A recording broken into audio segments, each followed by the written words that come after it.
me start the Facebook Live.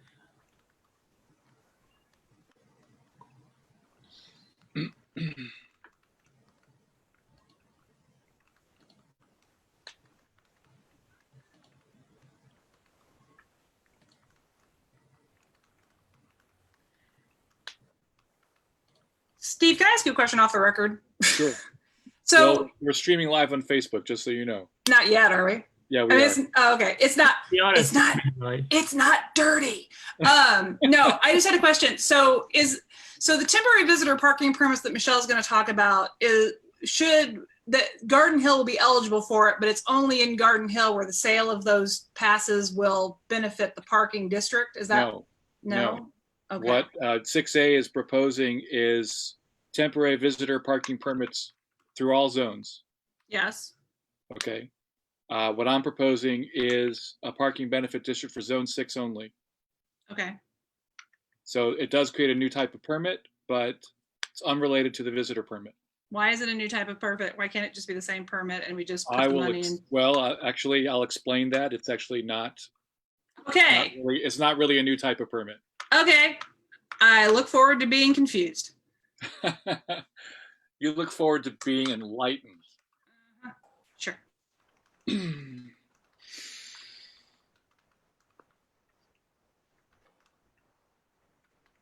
Just, you know me, I like one size fits all solutions that require I not think a you'll lot be of pleasantly administration. surprised. So okay. I trust you. Thank you. Some days, sort of. Some days. I know. It is 5:30. Where are my commissioners? Oh, somebody's in the chat. Well, I'm here. Oh, there you are. Hello. Sabina's here. Scott's here. Is Tracy here yet? Oh, hey, I need to put my thingy where I can actually see everybody. Hey, look at that. Scott's there. Hi, everyone. I cannot see your faces. I don't know why. I have to move you to a different monitor. Hi, Sabina. Is Sabina on? I don't see Sabina.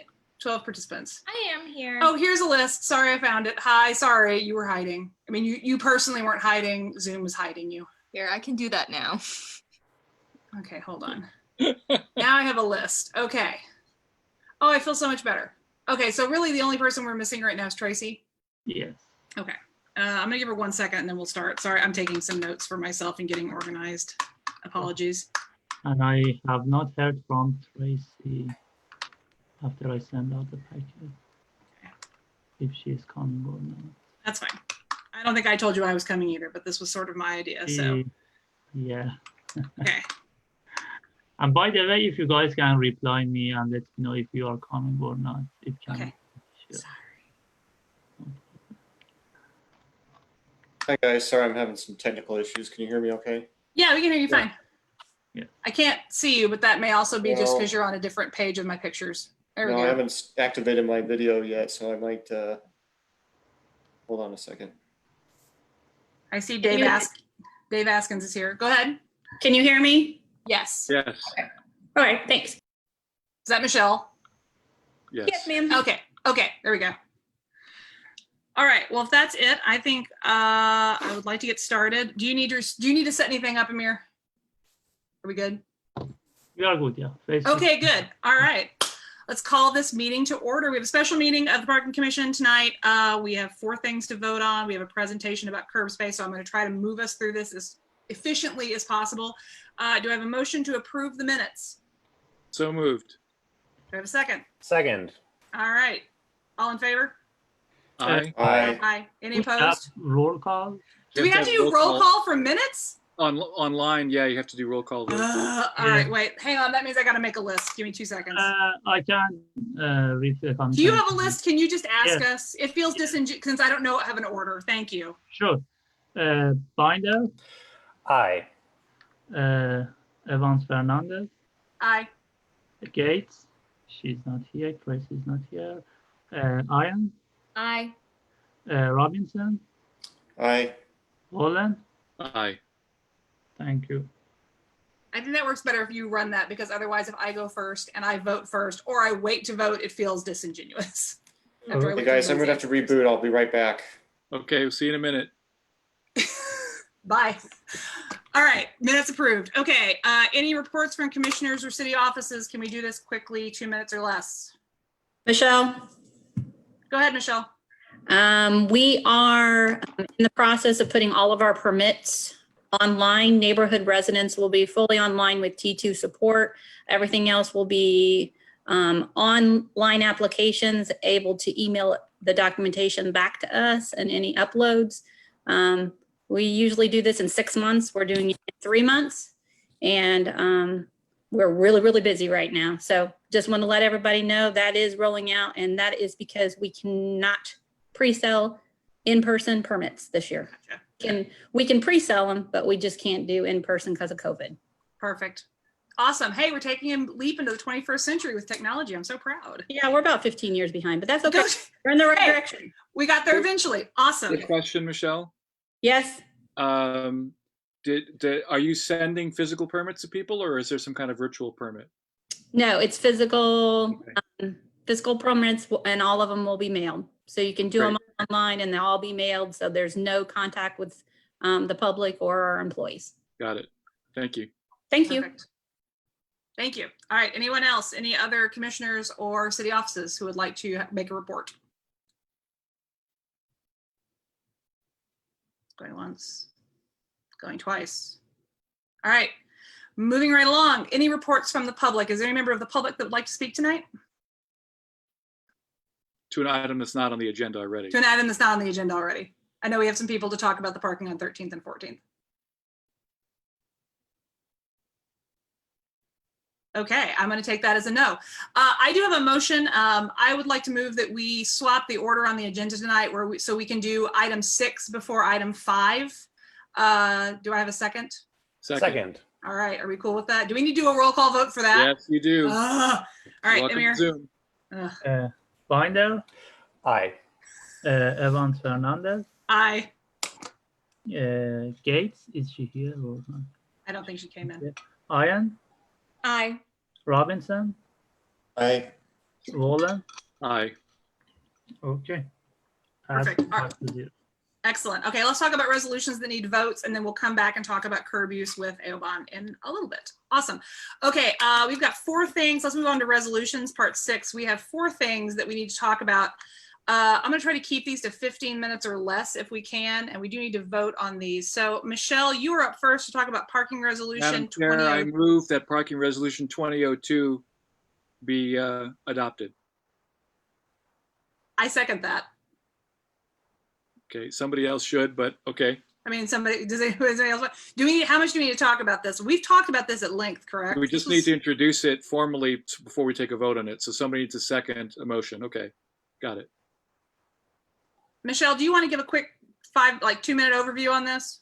Sure. Okay. Currently, there's no temporary visitor parking tag, and that's a short-term parking, either for a day, 7 days, or 14 days, that is currently being sold in any zone. I was contacted by many of the apartment dwellers and visitors and said, could you make this a reality for us? We would like some type of temporary visitor parking pass. A lot of it was in Garden Hill Zone 6, but a lot of it was in other zones as well. So we came to the price point of $11 a day as they enforced 8 a.m. to 6 p.m. The meter rate, 7 days, $55, and 14 days, $110. And that's for visitors that are coming that do not have a place to park, or you can buy a visitor residential tag if you're eligible, but if you have 5 people in a dwelling and you can only get 1 tag, it leaves the other 4 out. So just really recap, it was requested by many people that I talked to when I came in as the parking service director, and I think it will be a hit. People will buy these, and unfortunately, because of COVID, we just don't know for sure how long or how many will be purchased, but we will track them. If there's any questions about restrictions or anything that we need to put in, I'll bring it to the commission if I see that there's certain restrictions that possibly were overlooked. But I think it's a solid policy, and I hope that you guys will support it. Awesome. And we can revise this. If it comes up in 6 months, 8, 10 months, whatever, we see some issue, this can be brought back for revision, correct? That is correct. It is a trial program. Like I said, I can bring back we'll be tracking it.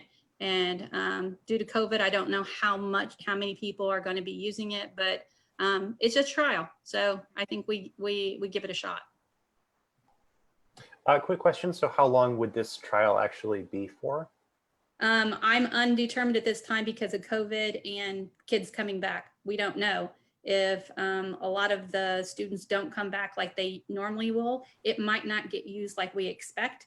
But we can revisit it next June if you'd like. With data. Yeah, I think we should just pencil in, 1 year or something like that. Absolutely. I'm good with it. Agreed. Okay. Okay, this is going to have to come before council. Yes. Yeah. Yeah, I mean, you can make that change between your presentation here and the actual ordinance in Title 15. Is it already in the draft? Yes. Okay. What happened to the old visitor permits? There used to be the ability to buy an annual visitor permit. How long have those been gone?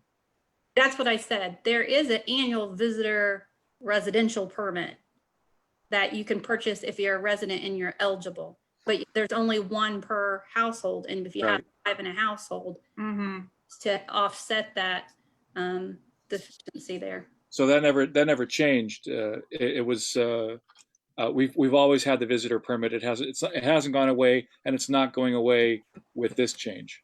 Correct. Correct, Steve. This is just adding a new, more temporary option for people who Yeah. don't need to buy a full year or have already Yeah. bought their one full year and still need to park a guest. Right. So, all right. Correct. And I felt like it was important to offer it in every zone and restrict it to see how successful it can be. Do we have any other questions from commissioners? Michelle, it's also eligible for residents in the zones that are in apartments, correct? Correct, that are ineligible. Yeah, great, thank you. Uh-huh. Is there anything else we need to address before we move on to a vote? Concerns or comments? You have to go to the public. That's what I'm Did I doing. miss that? Yeah, the implication was yes for the public. Is there anyone from the public who wants to speak in favor or against this, has any issues? I'm going to take that silence as a no. So do we have a motion to proceed to vote to recommend this to council as written? I would move that we vote to proceed. Do we have a second? Seconded. All right, let's do a roll call vote. So we're voting to send this to council as written, that we support this program. Amir, Okay. Binder, Yes. Evans Fernandez, aye. Gate, Ian, Aye. Robinson, Aye. Wallen. Aye.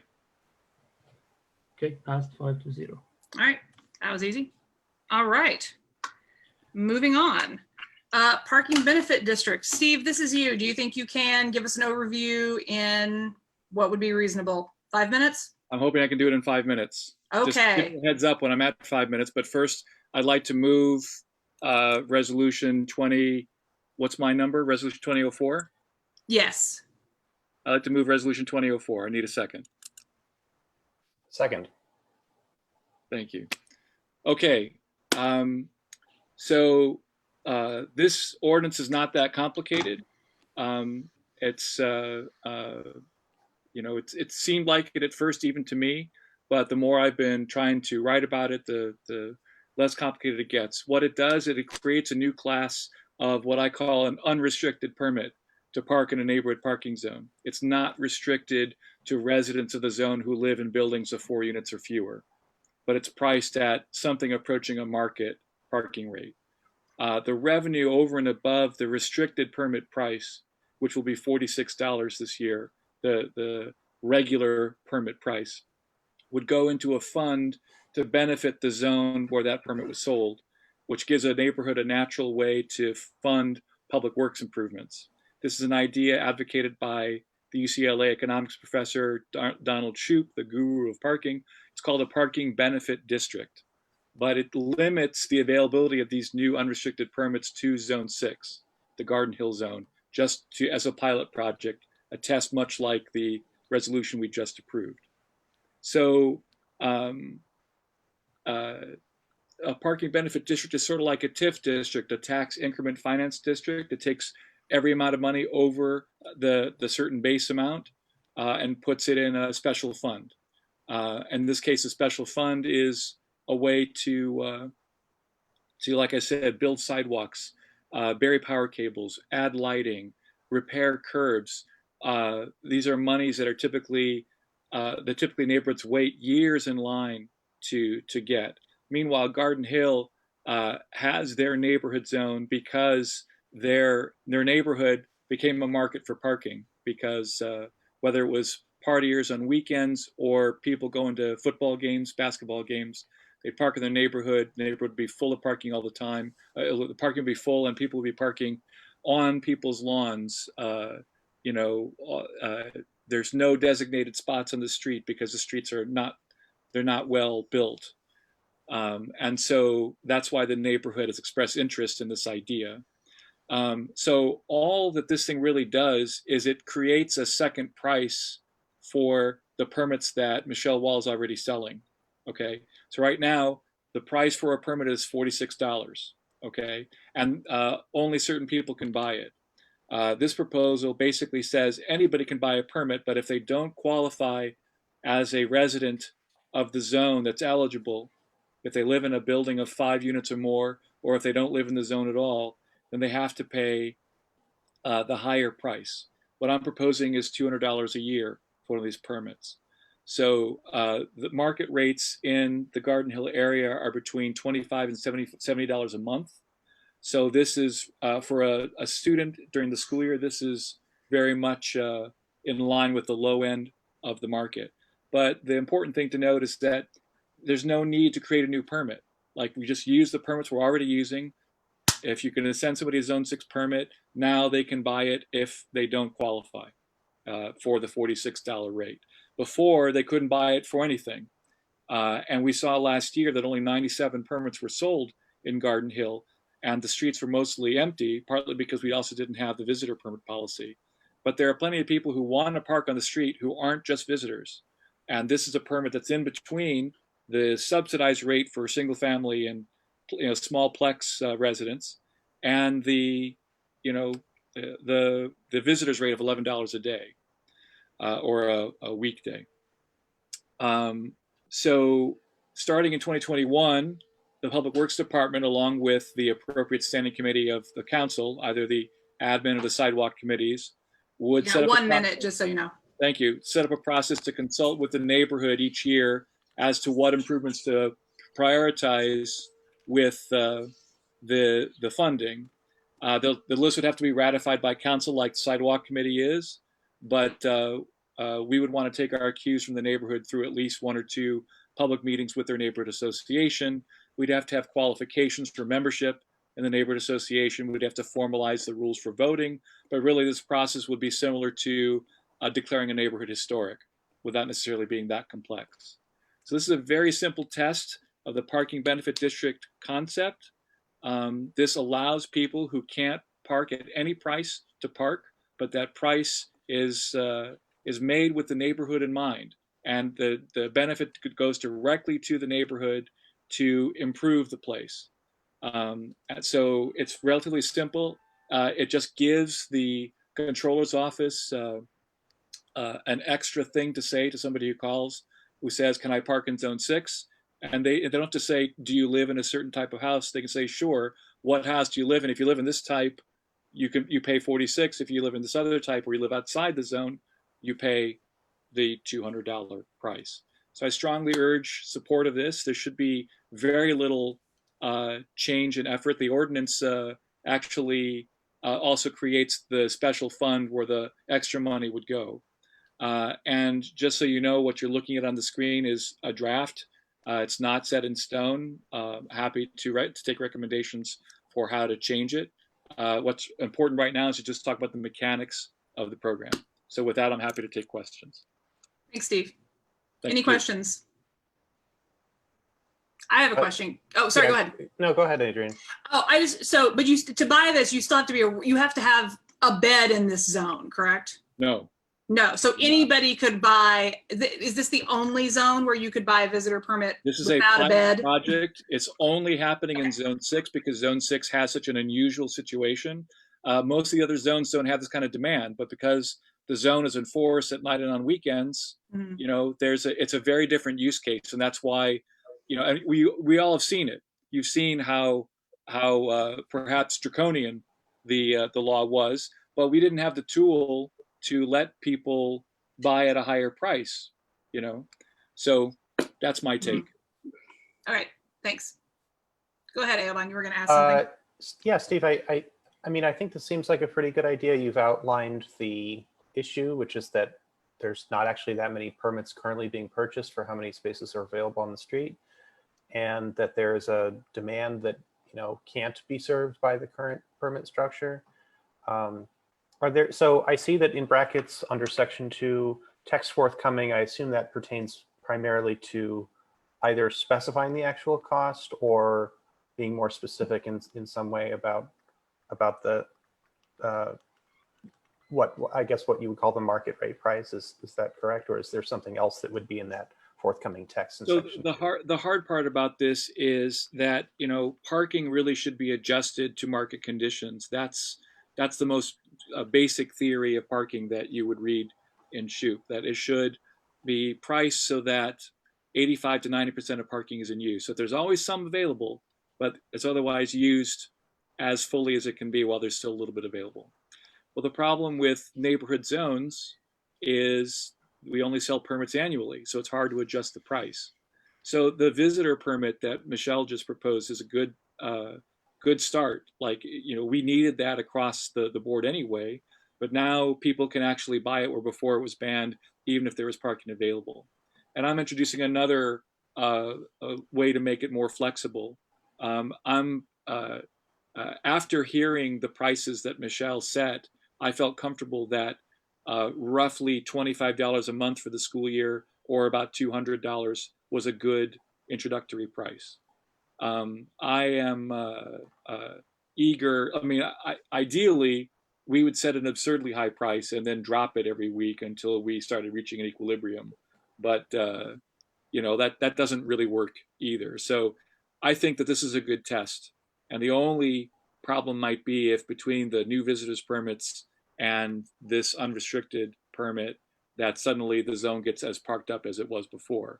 But I think that because of the virus, we're not going to see an extreme of demand either way. I think people are going to come back, but it's not so much that this will cause any problems. So I think $200, give or take 25, is a reasonable rate for these permits, or for the unrestricted version of the same permit. It's definitely something that's going to be a premium. Go ahead. I have a question. So this is Amanda, by the way. I think that the virus return rate is definitely going to be felt by the entire city and the university, but I also think it will be a short-term lived situation and will return to normal at some point. Fingers crossed, right? Is there going to be a limit on the number of these permits that would be able to be sold? That's a good question. We don't currently limit in any particular zone, do we, Michelle? Yes, business permits are limited in 4 and 5 to 40 apiece. That's the limit for business. Okay, but I mean, how about neighborhood permits? No, because the ordinance speaks to that anyone that lives in that residence can buy, and we have no cap. If you live there, you can buy. One thing I have a question is, I need you to clarify unrestricted. Is it only for people that live in Garden Hill, or are you opening it up to everybody? I heard two different things, Steve. Sorry, can you clarify? No problem. Well, first I want to finish answering Amanda's question. Sure. Amanda, did we answer your question? I think we got lost. Yeah, no, my question was just whether or not there would be a restriction, because I can see, you know, if the streets were getting filled due to game day, I would assume many of those are going to be fans that are paying or choosing to pay a lot of money to already be at the game. And, I can see a lot of those being taken up as an opportunity, which would be great for the neighborhood. But I just wondered if there's a fallback that would, or an adverse consequence that could happen to the neighborhood on those days, unintended. So know. the existence of the zone has proven, I mean, last year, again, only 97 permits were sold and the streets were dried up of parking. So the zone was very effective. And it had the desired effect. The neighborhood is delighted with the effect of the zone. So what this is doing is actually loosening the restrictiveness of the zone. So maybe I should be very careful about the phrase, and I'll change it in the official legislation. But what I'm looking for is an unrestricted permit price. The permit is identical. You're not selling a special permit. It's just a different price for the permit. To answer Michelle's question at the same time, yes, this would allow non-residents as well as ineligible residents of Zone 6 to buy a permit. Okay.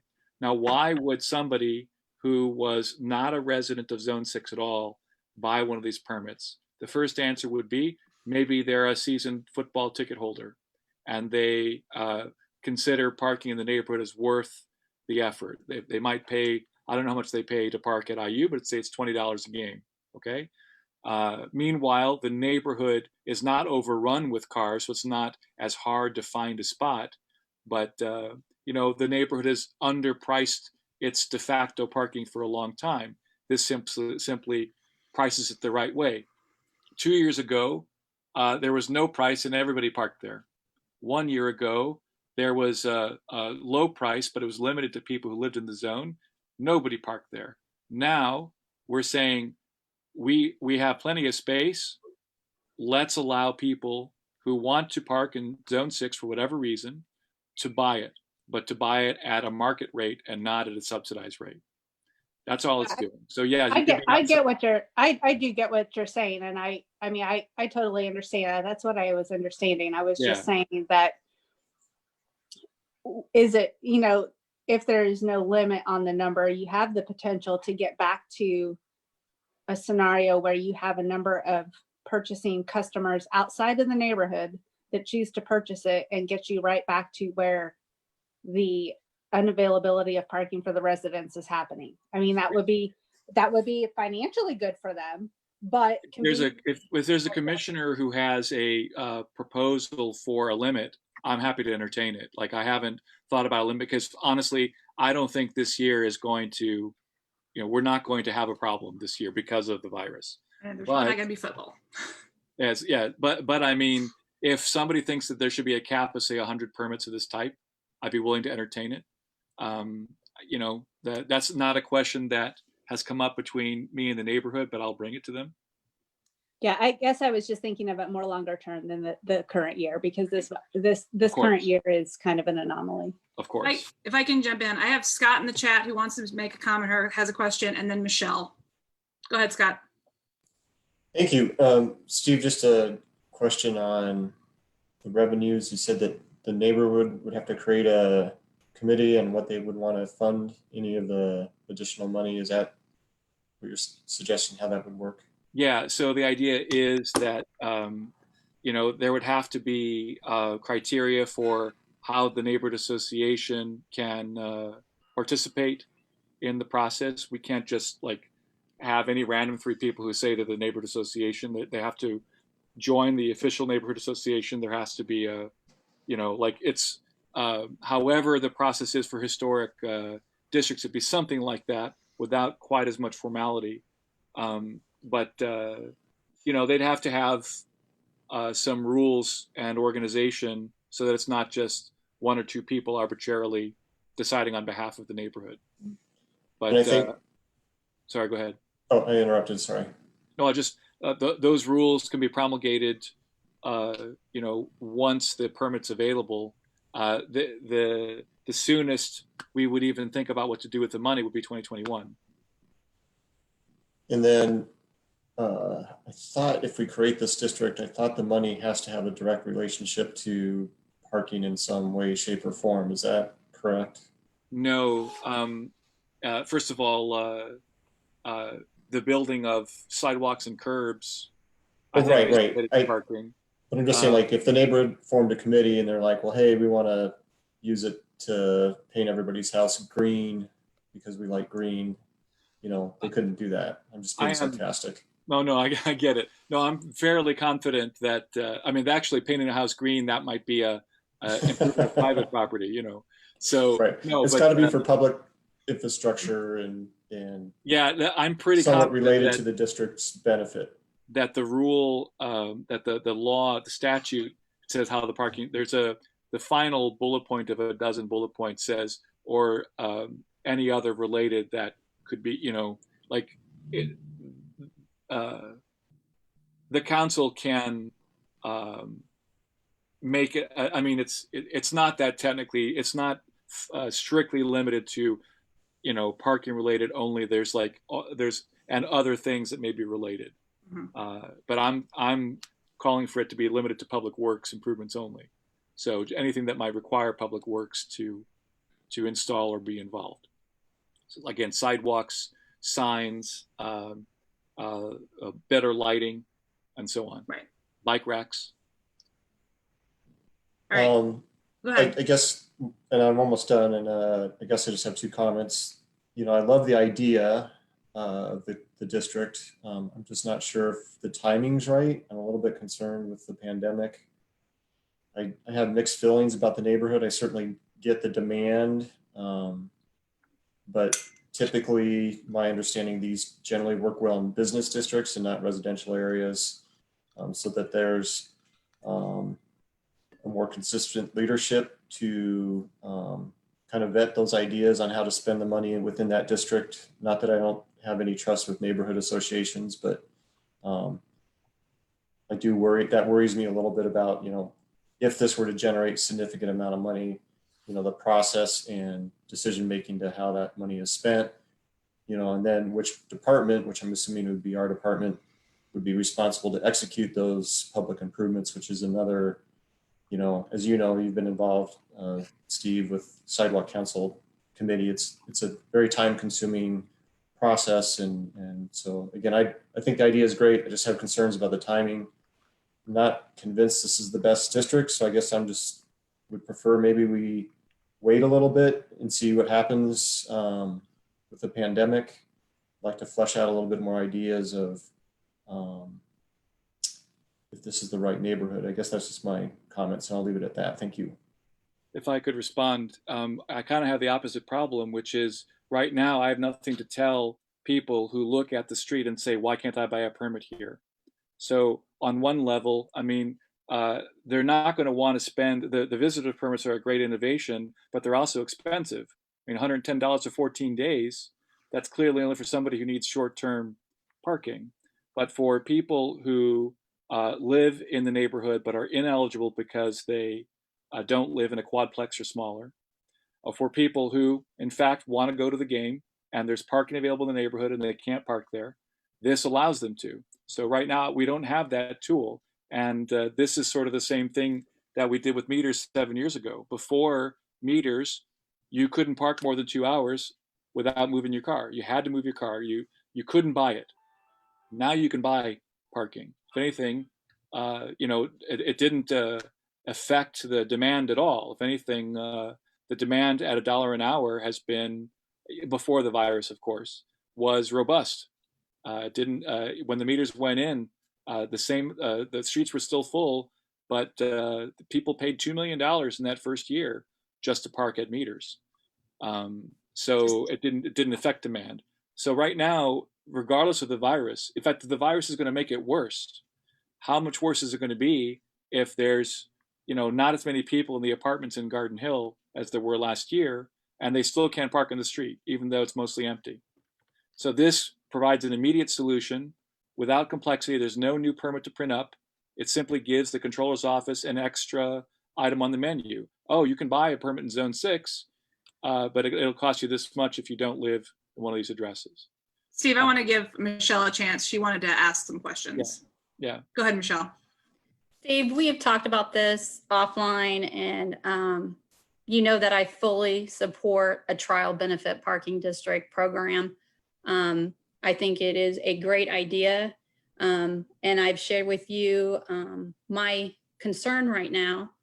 I think the opposite of COVID. I do not think this is the appropriate time to implement this, and let me share why. We're doing online permit sales. And if you want this to go into effect August, which you didn't say, but I'm only assuming for the August for the next, permit sales, this has not been incorporated in our online sales. I have one person in the office once a week, and they will be doing the processing of the mailing of the permits. I have two other CSRs that will be offline answering phone calls, and not the ability to process permits because we, for dual control, we don't let the permits out of the office. I want this to be as total success as possible because I think it's a great idea. I am just not, I cannot support it to do it and put it on the staff, the resources that I currently have to manage this extra permit this year. I can't do it. And I'm just being honest. When I do things with integrity, I do things with transparency. And for us to implement this with all the questions still that people are asking today, and all the questions that could happen, and we could do FAQs and things to help mitigate that. I don't have the resources to implement this right now, because the online process, as we've set it up, is for neighborhood permits. What these individuals will have to do, if it doesn't get improved, we do pre-sale in the next couple of weeks. They would have to request, we'd have to fill out, we would have to do a brand new application process. They could do it online, meaning customer service. It wouldn't be built into the program that we have now. We could eventually get there, but it puts added pressure on what the staff is currently learning now and understanding new parameters with COVID. And I'm just seriously concerned. This is too much for us to handle, and I'm just being open and honest. If I may ask you some questions then. First of all, what do you say? How does a call go when somebody calls in and they say, I live in zone 6, I want to buy a zone 6 permit? You look up their address, right? And it says in somewhere on the city server whether that address is eligible or not. Is that right? No, that's not how it's working now. That's what I want you to understand. We have all those addresses encoded for the online process. If somebody calls when they can't get one because they're ineligible, how are they going to know about this permit for first? And if we share the permit, then they're going to have to go online. We're going to have to create a new application. They're going to have to be sent a new application saying they are not a part of the zone. We're going to have to, there's processes and parameters we have to put in place on our side to make sure that we're doing it right. I don't think this has been vetted enough. I need people to hear me as the parking service director. I fully support this, but not right now. I'm taxed with doing this. We're on calls every day trying to get the online up. Plus we're building 2 different garages.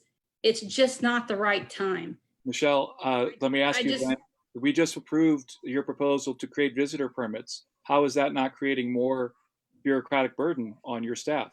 We already got it. We already got the application, and the permits are already on order through Rayanne's group in case it did go through. We're prepared. I'm not prepared for this. I'm not prepared to answer all the questions. I want to make sure everybody is aware of the resources that I don't have. Okay. Okay. I mean, I understand all that too, but I think that you may be overthinking the proposal. No. It says, okay, give me a second. All it says is, a permit can be bought for a regular price.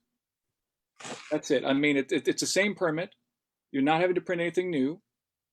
It just, if I'm not eligible for a zone 6 permit, I can still buy one, but I have to pay $200 instead of $46. That's all. So, I mean, why would you deny people the opportunity to buy a permit? How is that changing the process? I mean, It changes our daily process of how we process.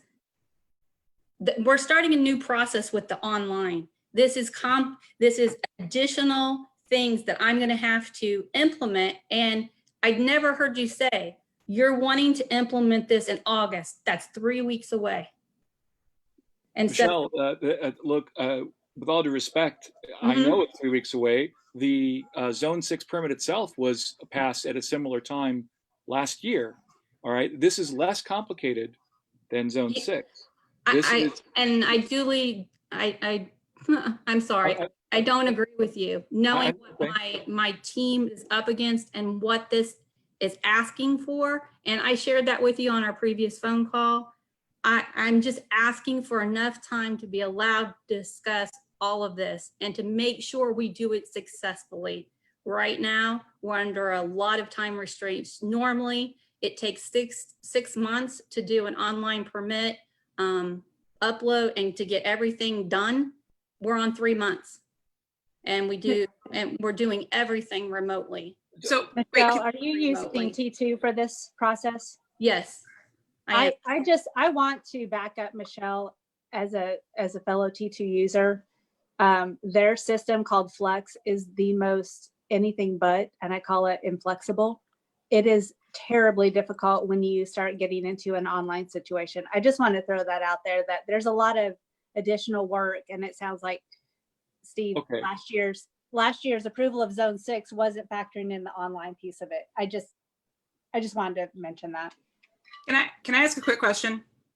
Yes. So this is, I think, so here's my question. So it sounds to me like the system, I'm a fool. I don't know how the online system works. In my fantasy world of having worked in software, I would say you put in your information, it would tell you whether or not you could buy the permit. Here are your options. You'd pick one, it would sell it to you. I get the impression that is not how the system works. No. Okay. Okay, I feel the need to reply here since this is my proposal. This is adding one menu item to the menu. The fact that we're having to go to an online system, I think, is independent of this proposal. Right now, the online system is going to sell a number of products. Okay, and one of the things that we talked about, Michelle, on the phone was you were under the misimpression that I wanted it to be applicable to all zones right now. I don't. I'm only proposing it for one zone, for this zone, number one. Number two, you already have a number of items there. This is an unrestricted permit. Anybody can buy a permit. Anybody can buy a Zone 6 permit if they pay X price. That's it. You don't have to be qualified. You don't have to look up their address.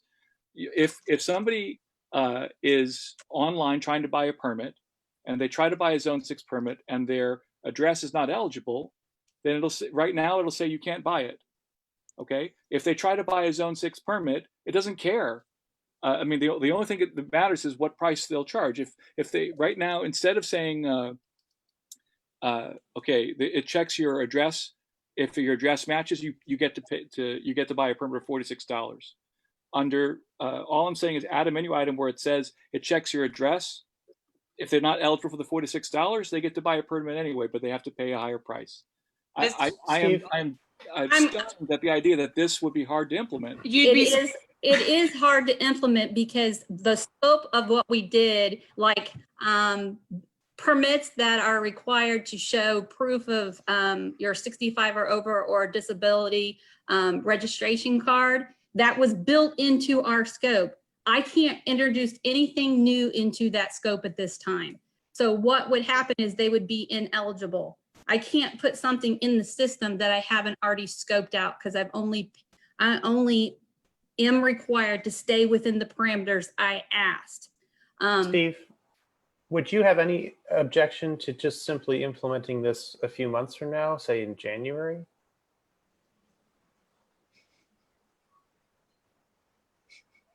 I can't tell if that's a stunned silence if he's frozen.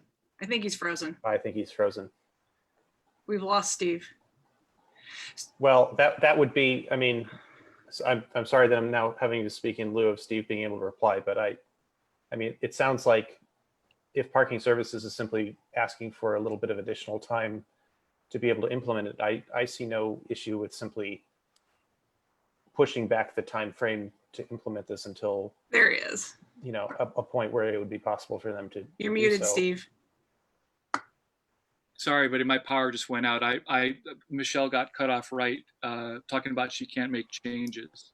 Okay, Steve, so would there be any objection on your part to simply pushing back this to, say, January to implement? I mean, we could still vote to approve it now, but the idea would be we would plan to implement it in January, and that would give parking services much more time. I was going to say that I would favor an implementation date later than August 15th, but God damn it. You're still here. Keep talking. The power. Oh, nope. There he goes. Wow. Can I say something, if you don't mind? Yeah. Okay. Go ahead. I would appreciate any type of, and you know, I'm totally in support of this. I just want to do it right the first time and make sure we're dotting our I's and crossing our T's and marketing it. Nobody's going to know it if we don't tell people about it. And if it gets approved in August, I mean, I just want to go with caution. So Michelle, is part of it that do you have a scope of work when you work with T2 about what they can set up in that system? Is that your limitation? Yes. Okay, no, I get what you're saying, that you ask for what you want, your needs to haves and likes to haves, and anything beyond that, they say, well, we didn't talk about that. Is that the problem? Correct. And like today I had to call them out because I said anybody over 65 or have a disabled placard, they forgot to put it in when we were testing the system, and they're like, and I mentioned it, he goes, yeah, it was in the scope, I just missed it. But if I had to add that, they would have said, well, you're gonna just have to have people mail stuff in. Right. So I'm trying to think of each item, and like I said, I want to go on record, I'm very supportive of this. I just need people to hear me as the parking service director. I need a little bit more time. We need to think about the pricing. We need to think how I'm going to relate to customers and how we're going to market this. And I appreciate you, Iman, saying, you know, can we give it a little bit more time and for all of us to feel comfortable? You know, as you know, we're the group that supports my operation. I'm just here to say, I think we need to talk about this more, please. Rand, you had something you wanted to say. Can you go pretty fast with like a minute? Yes, I support Michelle. Actually, Zone 6, we were supposed to run it for a year and then go back and, you know, revisit it and see how it's doing. We haven't had a year with Zone 6 yet. And then I'm just like Michelle, I don't want to add something else that we haven't had a chance to really discuss, really dive into. It's not been promoted. And when you change anything in T2 Flex, it's pricey, it's costly. So, and it can't be done this quick. It's not in the scope of our work. Right. So that's all I had to say. Thank you. All right. I'm Steve, back. are you back? Yes. Okay. I've tried to tell them to stop cutting the power. Thank you. Sorry about that.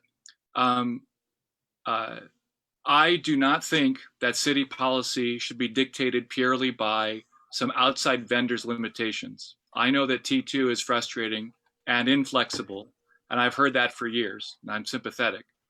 You know, like the technical concerns, Michelle has a lot of technical concerns. I recognize that.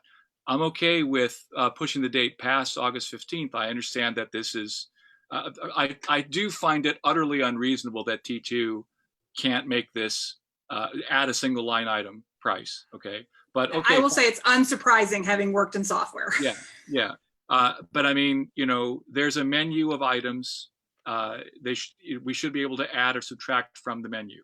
But you know, fine. That's understandable. T2 has a reputation.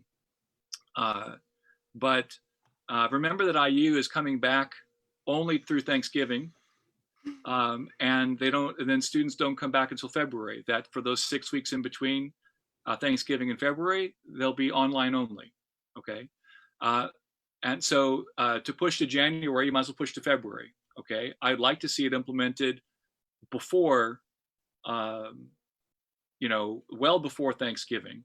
It's okay to, if it's not August 15th, as long as if somebody asks, we can offer them another alternative.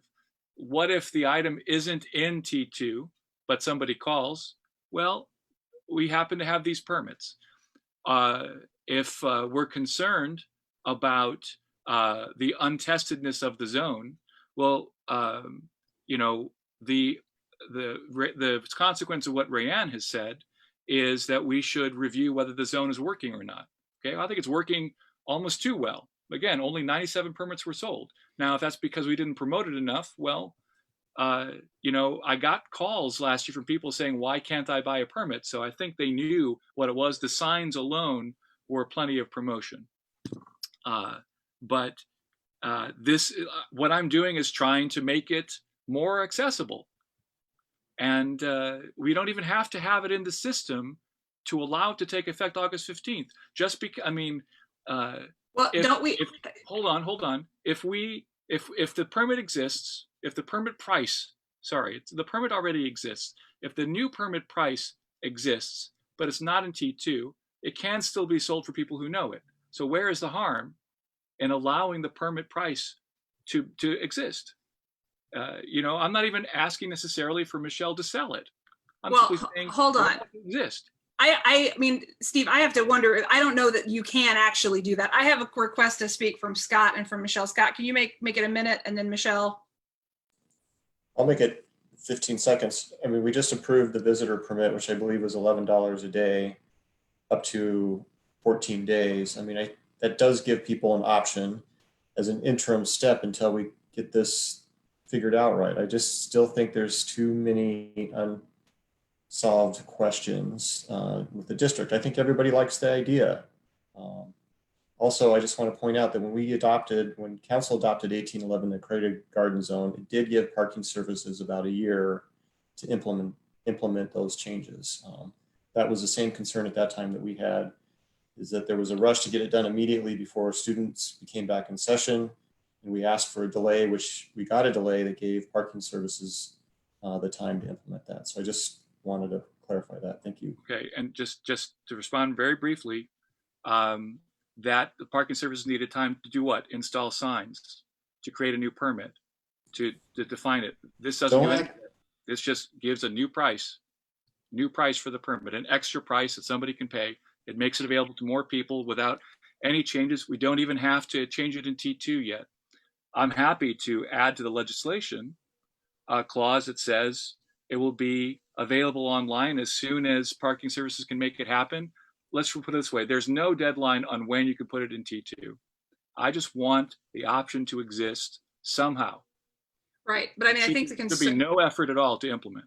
Well, you say that it's no effort at all, but it sounds like Michelle is telling you that it is an effort. And I understand where she's coming from, because every time you add a layer of complexity to this and something that's not in the system, it's going to be, I mean, when she's got to train her people on that, and some random calls and says, hey, why can't I buy this permit I've heard about through the grapevine? Like, I can understand the concerns. Michelle, you wanted to say something, and then Rayanne, and then we need to move on.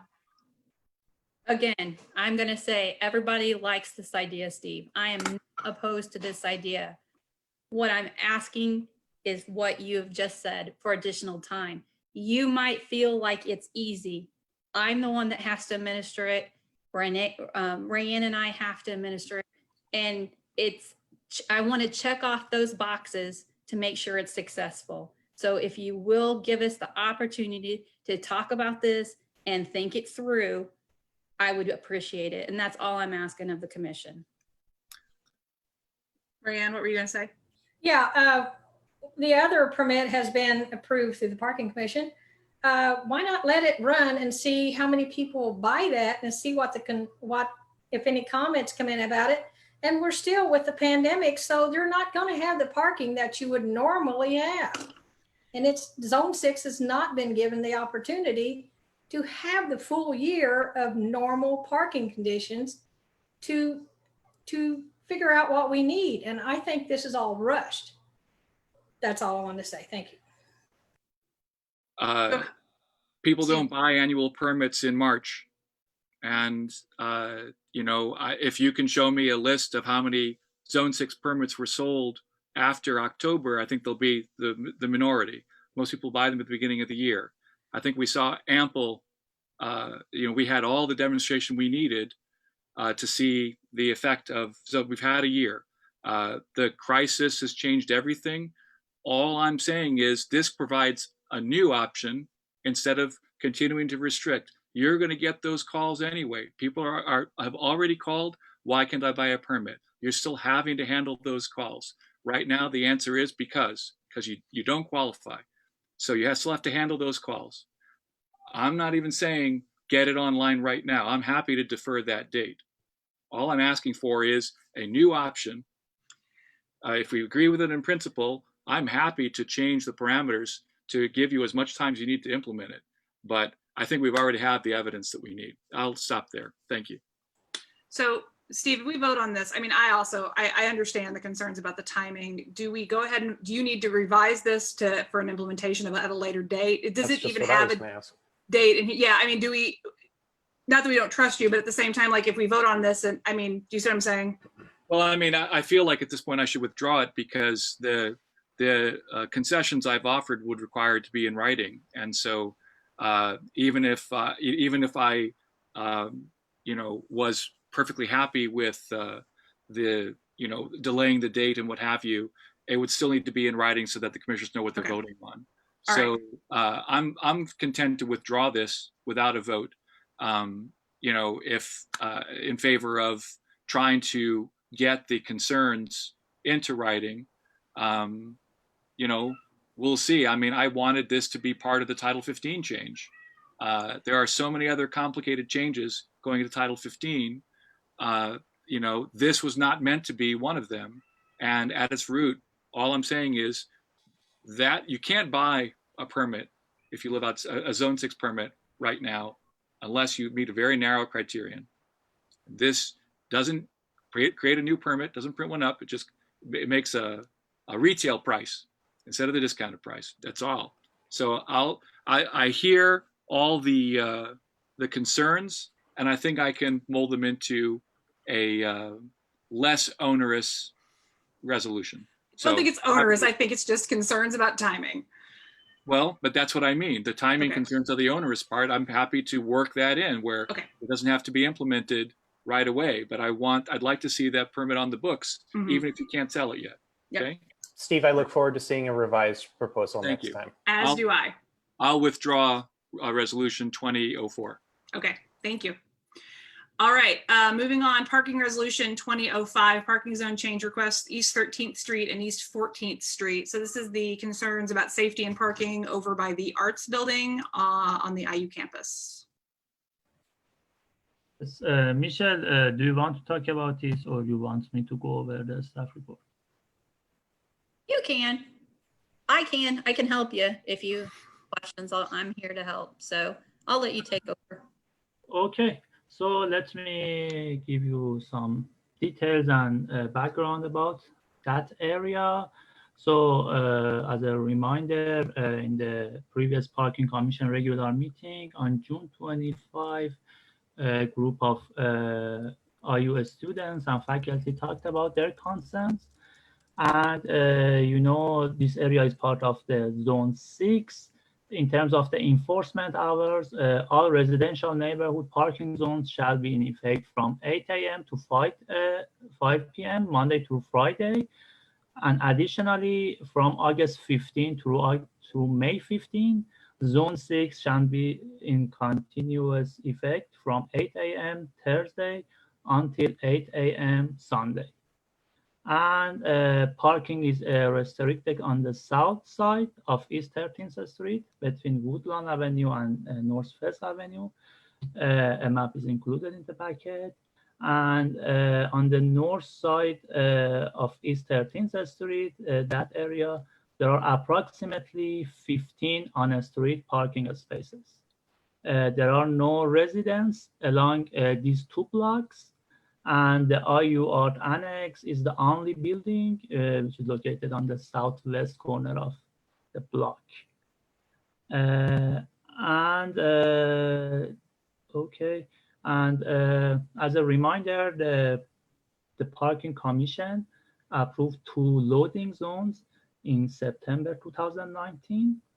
one at the corner of 13th and Fest, and the other one at the corner of 13th and Park. And for the recommendation, staff recommends not creating a combo zone as detailed in the first version of July 9th packet that I sent out last week. We realized this is inconsistent with best management practices. According to the 2018 parking study, for example, recommendation 7, eliminate the use of neighborhood parking permits for free parking in metered spaces. And furthermore, an approach more in line with the parking studies recommendation 6, I think, replace annual visitor permits with book of individual daily visitor permits.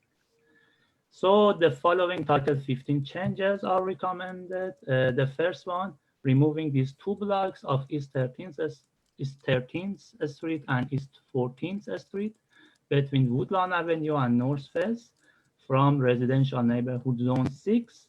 This area does not contain any residential uses.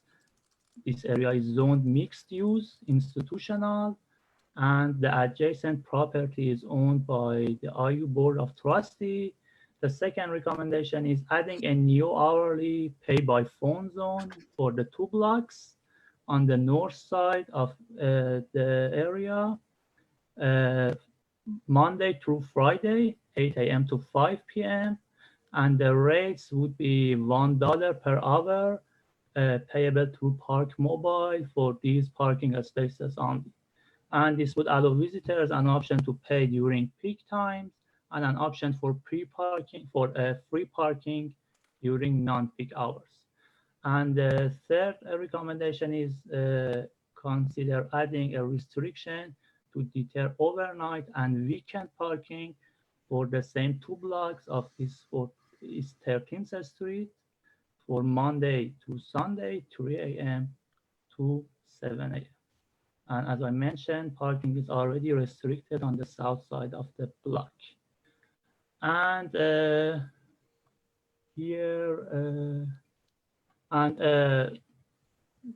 staff still recommends those 2 free loading zones for a period of 30 minutes that Parking Commission approved in September 2019. And just let me go over the maps. This is the location of loading zones, one here and the other one here, and you see some pictures. I mentioned parking is restricted on the south side. And here is a map of zone 6. Staff recommends removing these 2 sections from the neighborhood zone. And here is the IU Art Annex. This is 13th Street and this is 14th Street. And this map shows another map for zone 6, and these lines are no parking. So parking is restricted in 14th Street and here is 13th Street. If you have any questions, Michelle and I. By the way, just before we jump in, Amir, apparently we missed a hand raised on the last thing. So once we're done discussing this, we need to go back and talk to some. We have somebody from the public who had a question on the last issue, but that we did not see. Okay. And I heard from some commissioners that they cannot see the hand raise function. I didn't see that. Maybe this is because you are a co-host, but I cannot see it because I'm the host. But. Yeah, it was Greg Alexander had his hand raised. Greg, do you want to be able to speak your mind? I know you were trying to raise your hand before we got onto this agenda item.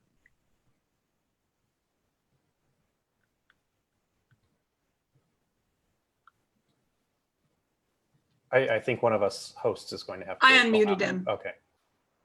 Hi, Greg, are you there? Sorry, yep. Go ahead. Thanks. I'm Greg Alexander. I hate to be so negative. There's a lot of awesome work this commission does, and there's a lot of promise in the last proposal. It's a good step for right now, and then also it's a good heading in the direction of actually pricing parking. I look at the revenue it might generate, and I have a hard time imagining that it'll generate more than you know, 10 or 20,000 a year. And we're going to have then this complicated neighborhood interaction process to then spend this pittance. And that's going to take a lot of staff time. I understand why there's a little bit of pushback. You look at parking, I'm pretty sure 16th Street in Garden Hill was just repaved about 2 or 3 months ago. And just that one project, I'm certain that cost the city at least $100,000. And that's, so, you know, we spend a lot of money providing parking because we wouldn't be able to provide the parking if we didn't maintain the streets. And this is nothing compared to the amount of money that we spend providing the parking even. And so we provide the parking always as a matter of fact for decades.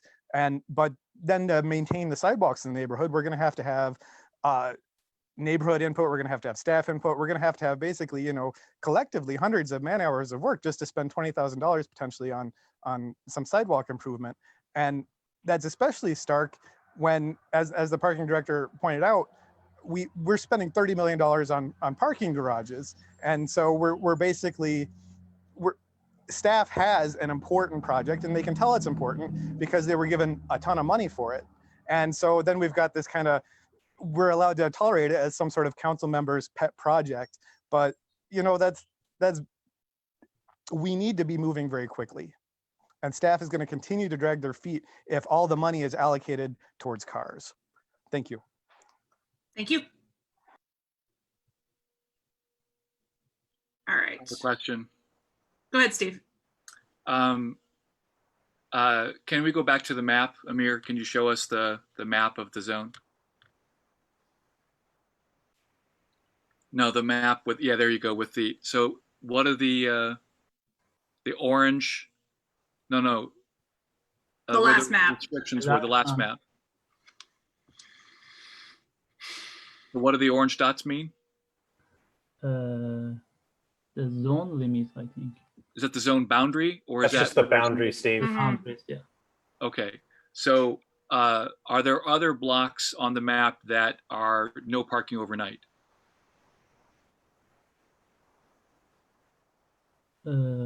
Anywhere in this zone? I'm not sure. Michelle, do you have any idea about that? I don't think. Would these be the, in other words, would these be the only blocks where we would ban parking overnight? These are the only blocks in any of the zones that would ban parking overnight. The only overnight parking we have are in our city parks.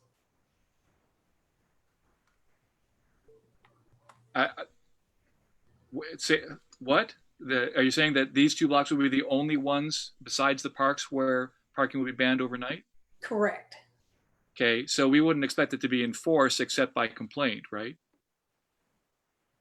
Correct. Okay. Thank you.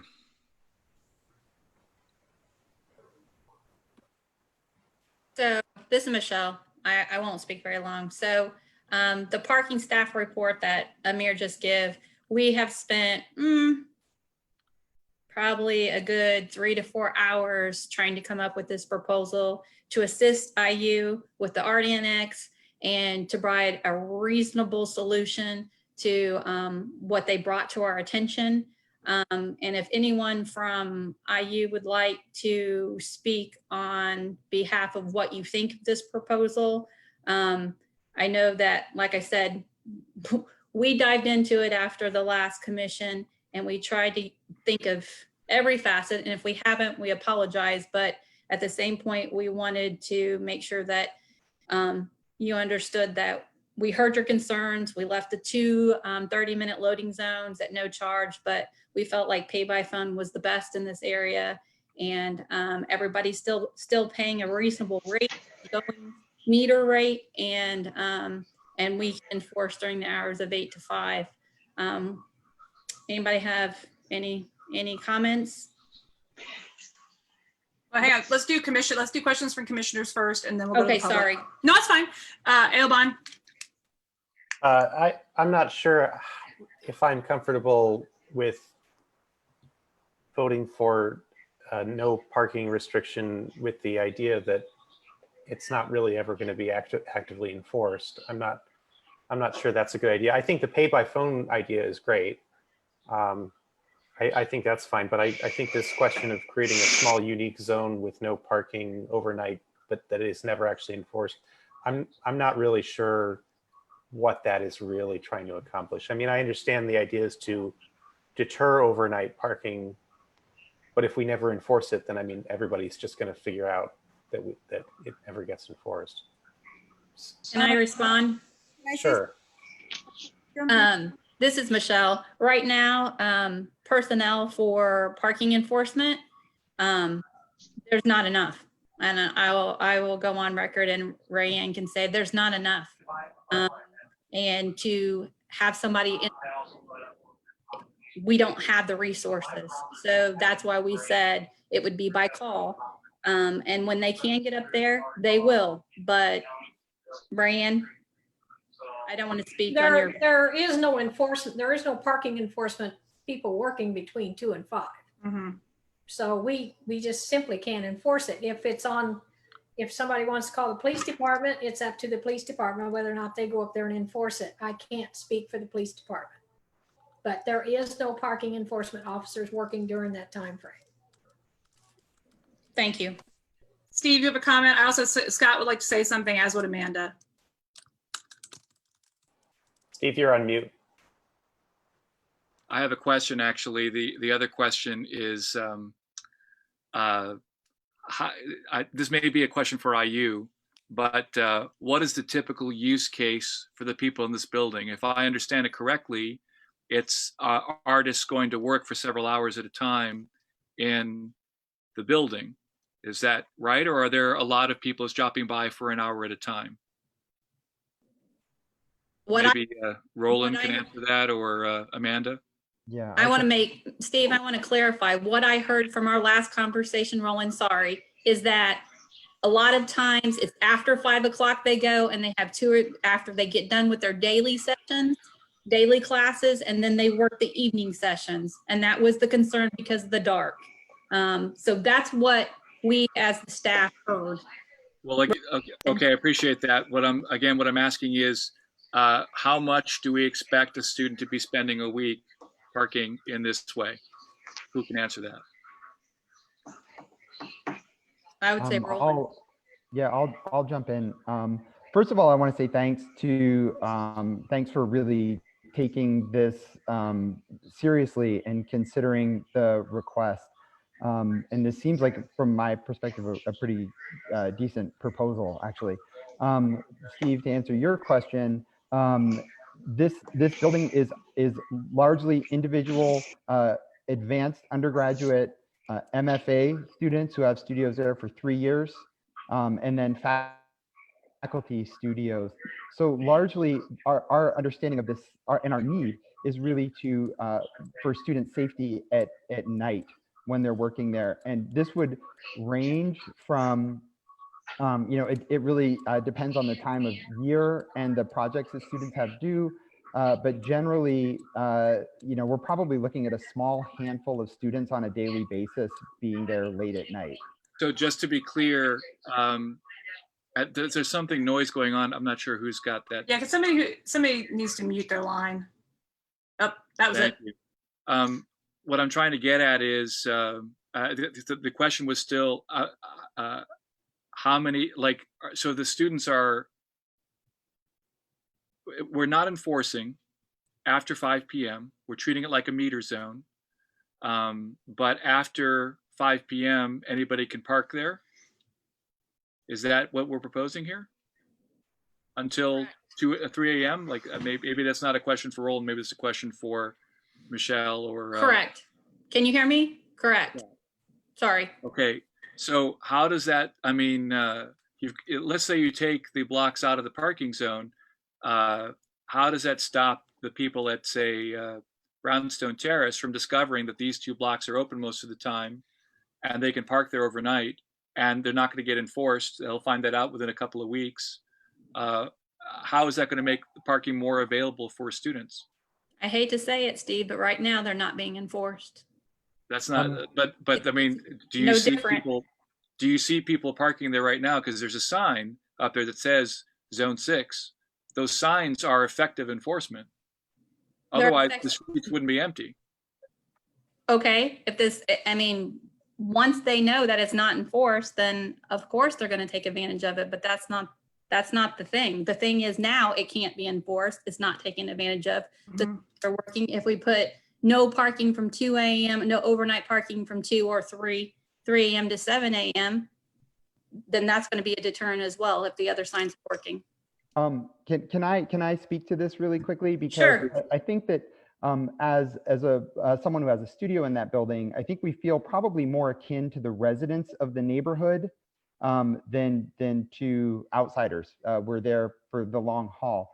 And this came up in the previous discussion about simply calling for enforcement.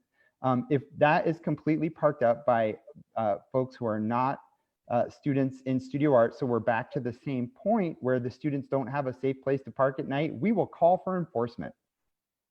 It happens in other buildings that I've occupied on campus where it's non-24-hour parking. Students in the neighborhood think that they can park there with formerly what was an e-permit, and then we have to call on them because they just park up the whole thing and there's no place for other folks to park. But So Mr. I think that Marcus, initiative would come from us. There's nobody to enforce it. Right. Scott, you had something you wanted to say, and then Amanda, and Steve will come back to you. No, I think Michelle addressed it. I mean, the current enforcement for Garden Hill, as Rayanne and Michelle said, is there's no enforcement staff after hours now. The deterrent is the sign, or if somebody calls the police and if they have the resources to go there and enforce it. You know, I could see this, that if somebody parked their vehicle overnight, and again, that's if we choose to take that option, and parking enforcement goes up there during the hours where you have to pay by mobile and there's a vehicle sitting there, then they can get a ticket because they didn't pay by mobile because their vehicle was sitting there overnight. So, you know, I think there is a way to capture people storing their vehicles overnight because they're not paying with Park Mobile during the times that they're supposed to. So it's not completely unenforceable in my opinion, but that's, I defer to Michelle and Rayanne because somebody'd have to figure out that they have to log into their Park Mobile and pay for that time, you know, if they really were just storing their car overnight and then doing that day after day. I just don't think that's likely. Amanda, what was your comment? I was just going to kind of echo what Scott was saying, that we have an element of no overnight parking in lots of areas on campus, and the students quickly realize that they don't want to get up at 7 or 8 o'clock in the morning to relocate their vehicle that they parked overnight. And so the citations that, you know, if you start issuing those citations consistently in the morning, even if it's only for a month or so, they're going to quickly realize that it's not, you know, they might be able to park there overnight, but they're going to get penalized come morning time. So it's like those C permit spots on like Jordan or whatever, or across Third. Right. Yeah. Steve, what were you going to say? Well, I'm sort of mystified by this one too. The cleaner solution, the simpler solution is, okay, wait, let me ask this question first. So is the goal to try to protect the ability for people who are working in the building after 5 p.m. to be able to park in front of the building? Is that the goal? To have safe parking after 5 p.m. and not be restricted. They can also use their IU parking lot, but my understanding is they have to have a student permit after 5 o'clock. That's So- in the IU lot, but on the street here, On the street. because these are the safer spaces. We're trying to, I mean, right now they're simply not allowed to park there because it's in a neighborhood zone. But we're trying to make sure that students who are there can park there. But we don't want to charge them after 5 p.m. Correct. They have to pay 8 to 5 if they come and go into the venue during that time to do their hour or 2 hours. And so everybody's paying in this area. It's not free parking. But Okay, but the thing about this area is that the demand comes more at night. Is there anybody who needs to be there during the day that can't get there because it's a parking zone?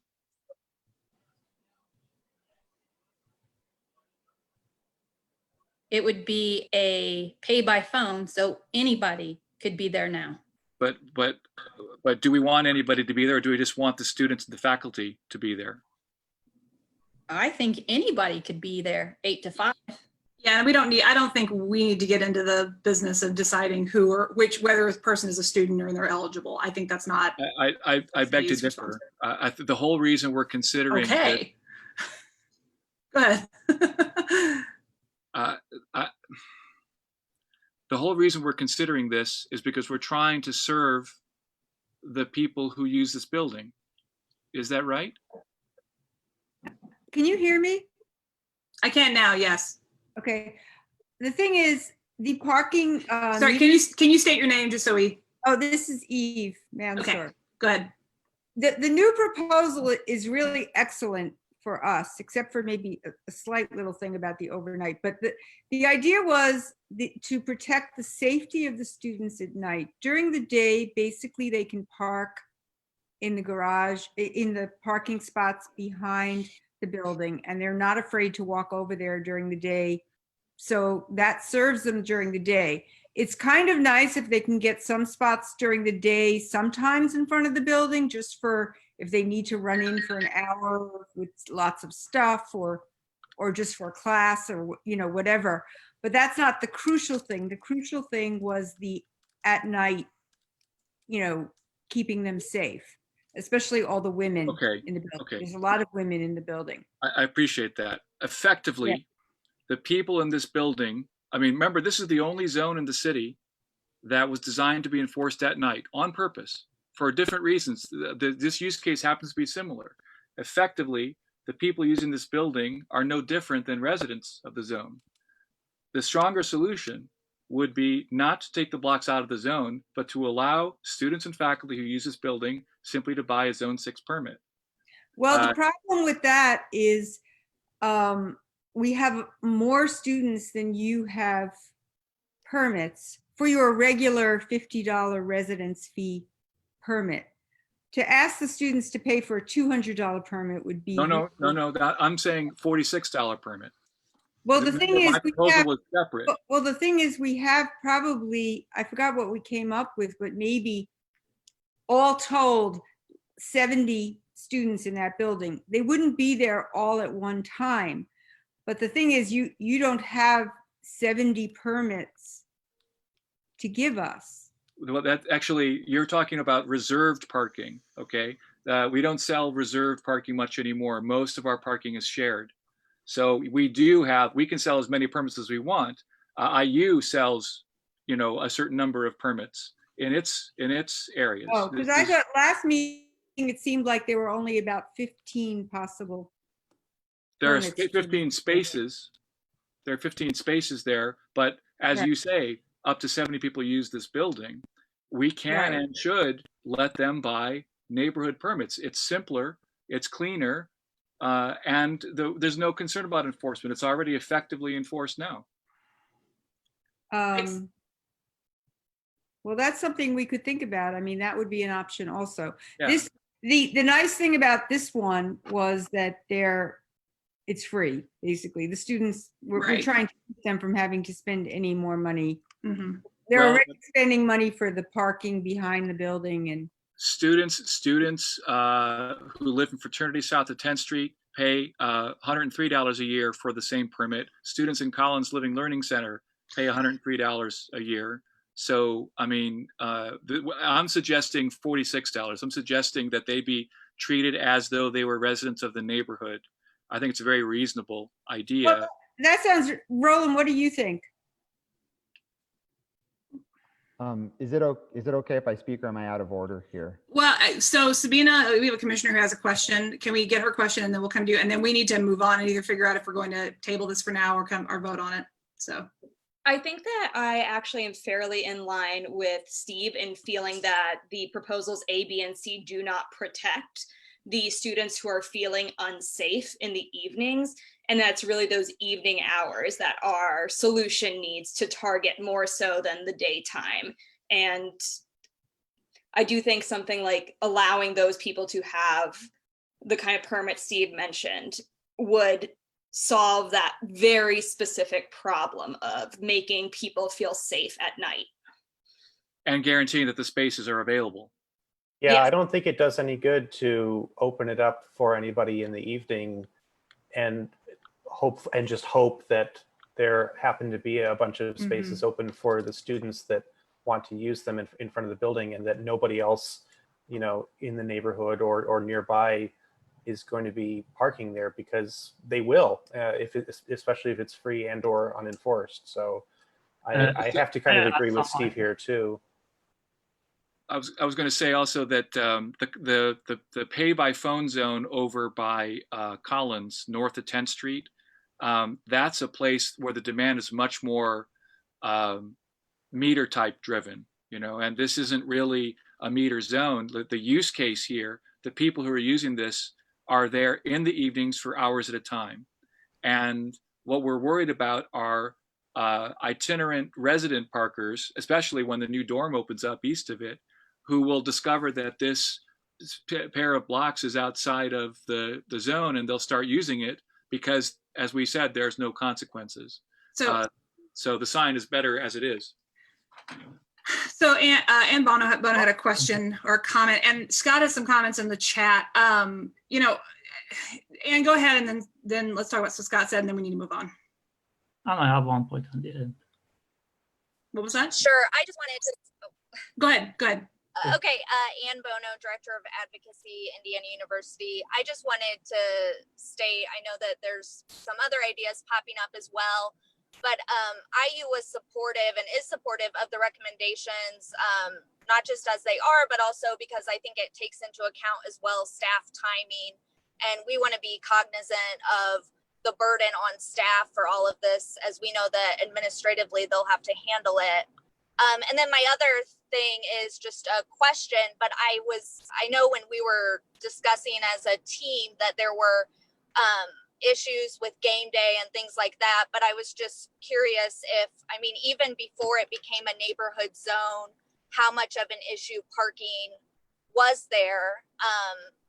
Because, I mean, even if it still wasn't an issue, I'm trying to figure out though, like who other people that would park there would want to park there, minus on game days as well. So, so again, we just want to thank you though for your help with this, and we really appreciate it. Michelle, 30 seconds. Again, if we allow, I hear what everybody said. I hear what Steve proposed. I appreciate what Ann said. If we allow 70 people with a list of 70 people to get 70 permits that aren't eligible, and they're only eligible because they're in the Art Annex, I'm again going to have to tell the people that are ineligible, that tenants that living in the zone, they can't get it. And then it's to manage those 70 people on the list that come in and out every semester. So I'm just asking everybody, if we have to go back to the drawing board, I'm willing to do it. We put a lot of time and energy. I respect what everybody's saying, but I need you to understand it's not as easy as it's been shared. So thank you. And last thing I'll say before we try to put this to a vote, I mean, I understand exactly what you're saying, and I also don't want us to go looking for problems. I agree, Steve, probably the easiest thing would be to let them buy visitor tags as though they live there. But, you know, we have a solution here that I think will work. I think the IU group thinks that this will serve their needs. We can always revisit this in the future. I think that this solves an immediate safety issue, and I would be comfortable putting this up for a vote. Amir, what were you going to say? Yeah, just one quick point. You mentioned giving, for example, around 70 permits to a student. So if we give a student zone 6 permits, it means they can park in other section of zone 6. So that can cause some problems. And last time the commissioners talked about maybe, for example, giving 20 permits to the IU Art Annex, and without, if the IU Art wants to rotate those permits between students, it can cause some kind of problems. And the commissioners already proposed to remove 2 loading zones from the zone. So without, if for example, we want to keep this area part of the zone and add Park Mobile, which was discussed in the previous staff report, we are going to create some kind of exceptions for 2 loading zones and different enforcement hours. So I just wanted to mention. All right. Final Steve, comment. is that a, okay. Final comment. I'm You're going at to say time. exactly what was said about my proposal. This is more complicated than we can do this quickly. It's trying to be implemented too quickly so we can have it by the beginning of the school year. I actually am willing to work to make it better. I think we could get something that would pass muster, for me at least, in 2 weeks. But I think that several members have already said this isn't actually accomplishing what the stated goal is. And I am very familiar with code that allows for other groups of students in the neighborhood parking zones to be able to park. And I've proposed not even charging them the $103 rate, but the $46 rate to make sure that this zone stays effectively enforced as it's being now, even though it doesn't seem like it. It's working, or we wouldn't have had the debate over my ordinance. So I'm willing to propose a $46 permit that would be a much better guarantee, because this is in a zone enforced in the evening. Steve, what about Amir's point that it would also let any of those students park anywhere else in the zone at any time? I mean, that would be an unintended side effect of what I vehemently disagree with subsidizing parking, and some of the idea that students are put upon and they shouldn't have any more charges. The symbol and SHU popularizes it. All may park, all must pay.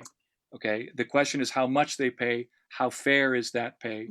This is a low rate that doesn't actually require $1 an hour or new implementation. We can just one change in code that enables an exception for this group of students, just like Collins or just like fraternities. And even at a lower price, I'm fine with them parking in the rest of Zone 6. But the reason they're parking in front of this building is because it's close and safe. They're not going to want to walk all the way up to 15th Street. Roland, what you were about to say, what is your 10 seconds? Okay, really quickly, I do support this proposal. My sense is that this will generate revenue with the Park Mobile option. And right now, outside, the only people parking there outside of game days in the available evening hours are people who are working in the building. During the days, that street is empty. It's empty all day, every day, because there's no one can park there. And so I do think that this proposal also creates a revenue opportunity and I would also just like to say that this just simply moves something forward, as was stated earlier. It's not written in stone. It's not forever. It's a step forward, and it works for us. So I support it, and the school supports it. Are we ready for a vote on this? Because we are now over time. May I ask one quick question to Roland? When you say both you and the school supports it, does that include faculty as well as, undergraduates and graduate students as well as faculty who are currently present? Because the undergraduates and graduate students have been gone, we've not run this by them, but they are the ones that actually requested some form of access. If things simply stay as they are, they will not have that safe parking when things start up again in August. A lot of them are moving in around August 10th. And again, this would present a reasonable solution to try it out for a while. And if it doesn't work, unfortunately, you'll probably hear from us again. But I do think, given my experience as a resident of the building, this does seem like a possibility and that it really could work. I say, Anne, you have your hand up by mistake. I think that's from last time you didn't put it down. Are you good? Lower your hand if. Yep, I'm good. Okay, just checking. Okay, are we ready? Rand, we need to do a vote on this. Is this fast? Real quick, I think if we do this, there should be a statement in there that if this annex moves from this building, it reverts back to Zone 6 and all of its rules. I think that's reasonable. All the more reason to delay this. We have so many questions. We should withdraw this and bring it back in 2 weeks. I'm going to vote no, unless we do that. Do we have a motion to withdraw from the people who put it forward? That would be Michelle. No, I'm here to get a resolution for our youth. Okay, So was let's, I was here to get a resolution too. Agreed. We both are. Yes. okay. Well, are we A ready motion for, to support this resolution. all right, we have a motion to vote. Amir, Uh, can you run the roll do call? I have a second? Scott made the motion. Is there any person for a second? Do we have a second? I mean, there's no need for a call. You can simply call the roll. There's no need for a motion a second to close the question. You can simply call the roll. Okay. So for roll call, Binder, No. Evans Fernandez, Yes. Iron, Nay. No. Robinson, Yes. Yay. Wallen. No. Nay. So 3 nays and 2 yes. So the motion failed. Again, I'm just going to say publicly, I'm happy to work on a solution to bring something back in 2 weeks. Okay, let's do that. All right, we are over time now. We are supposed to end by 7. We still have one resolution for a vote, and we have poor Eoban, who we've now pushed twice, which I feel bad about. Do we have thoughts on how we want to proceed? I would move that we wrap things up and move everything to the next agenda in 2 weeks. I'll second that. I need to go. Okay. That's fine with me.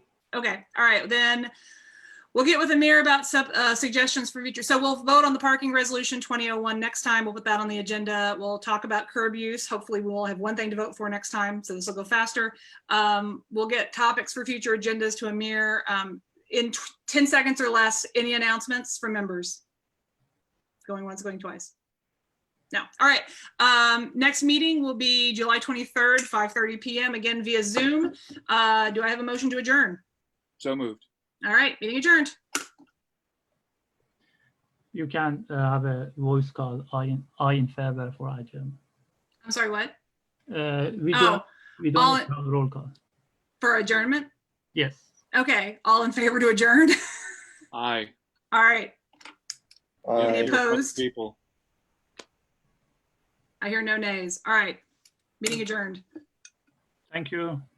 Thank you. Good night.